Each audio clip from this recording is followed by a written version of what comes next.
नमस्कार मंडळी, आपल्या जवळच्या कोणत्याही व्यक्तीच्या चष्म्याचा नंबर वाढत असेल, तुमचा स्क्रीन टाइम 2 ते 3 तासांपेक्षा जास्त असेल, डोळ्याचे आजार वारंवार होत असतील, वारंवार चिपडे येणे, वारंवार रांजणवेडी येणे व प्रवासामुळे तुमच्या डोळ्यात धूळ जात असेल तर आजचा हा उपाय आपल्यासाठी अत्यंत महत्त्वाचा आहे।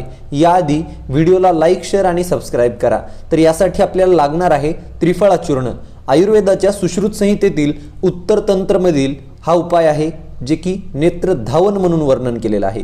हरितकी, बिबितकी व आमलकी म्हणजेच हिरडा, वेरडा आणि आवळा या तिन्हीचं मिक्स चूर्ण म्हणजे त्रिफळा चूर्ण। मार्केटमध्ये कुठल्याही मेडिकलवर किंवा ऑनलाईन सहजरित्या उपलब्ध आहे। 1.5 ग्लास पाणी 1 चमचा त्रिफळा चूर्ण मिक्स करून गॅसवर उकळून घ्यायचं आहे। 1 ग्लास शिल्लक राहिल्यानंतर वस्त्रगाळ करून कोमट झाल्यानंतर त्या पाण्याने डोळे धुवायचे आहेत व त्यानंतर नॉर्मल पाण्याने डोळे धुवायचे आहेत। याचा आपल्याला नक्की लाभ होईल। धन्यवाद।